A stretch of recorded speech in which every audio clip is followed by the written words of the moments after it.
Welcome back, Jayhawks fans. So today we saw Kansas have an amazing second half to put away West Virginia. The final score 85-59 kind of sort of might make the game seem like it was a blowout from start to finish, but it was anything but. Kansas was actually only up 2 going into halftime. Bob Huggins still remains completely defeated or still has not won in the PHOG, has not won at PHOG Island Fieldhouse. So I'm sure he probably doesn't look forward to coming back in the future years. If you look at the stats here, this is a tale of two halves. Kansas let West Virginia hang around in the first half, but in the second half, as you can see, they outscored them 52-28, outscored them by 24 points. So it was nice to see Kansas put this game away, to come back out, set the tone for the second half, and then ultimately put the game away. Looking at the stats here, West Virginia, I'm kind of confused, I guess, with the kind of, I'm trying to figure out the kind of team West Virginia is, because they're 13-3, and I'm trying to, if you pull up their schedule here, they beat Pittsburgh. Yeah, okay. Lost to Marquette. That's not, I beat Clemson, but who is Clemson? They beat UConn. So, they beat some teams, but then, they lose to Texas, and then TCU is postponed. They beat Kansas State. No real big match there. Beat Oklahoma State again. No big match there, because that's a team that has no postseason, no March Madness opportunity this year. So I'm trying to figure out, I guess I'm trying to figure out whether,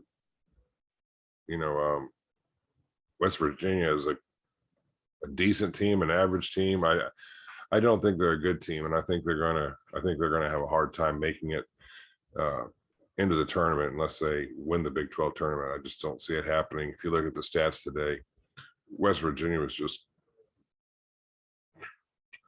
horrible across the board. I mean, well, not across the board. They shot 75% from the free throw line. So when you shoot 75% from the charity stripe, I guess you got to give a team something there. But they shot 27% from the field, 22% from 3-point range.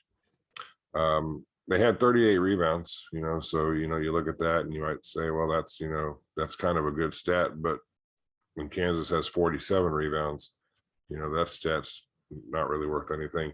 Kansas shot over 50% from the floor, 38% from 3. They shot 55% from the free throw line. And that stat, looks kind of like, it looks bad when you look at it, but they only went to the free throw line 9 times. Now, if Kansas wants to go far in the tournament, and I think most of you will probably agree with me on this, they have to get to the free throw line. You have to be able to put points on the board when the clock's not moving. And you also have to be able to make your free throws to ice games and put games away when other teams are basically, trying to foul you to try to stop the clock, hoping that you'll miss a free throw so they can get the ball back and get extra possessions. Looking at this game, Jalen Wilson was amazing again. It's so good to see this guy. 10 of 13 from the floor, 3 of 6. So he shot 50% from 3-point range. Abaji shot 50% from 3-point range. He was 4 of 8. Those guys, poured in 23 and 20 points respectively. So Abaji's still looking like a player of the year candidate, definitely a Wooden Award finalist. Jalen Coleman lands, he hit a 3. KJ Adams, I don't know what to make of that guy. I mean, I just think he needs more of an opportunity to play.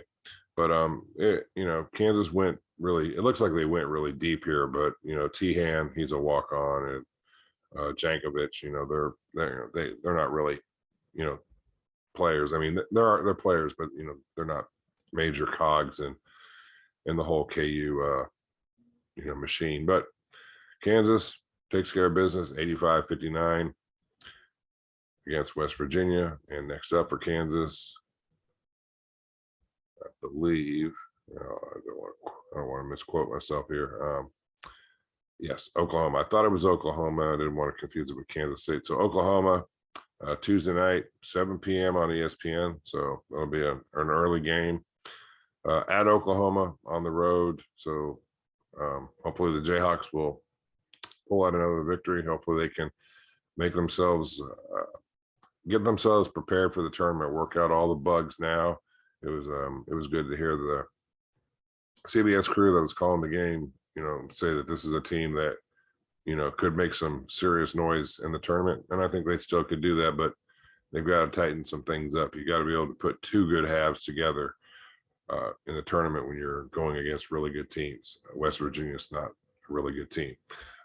Hopefully you stayed through this video. If you did stay this long, please hit the subscribe button, hit the like button if you like the video, drop a comment down below, share this video with your friends out there. Until next time, later.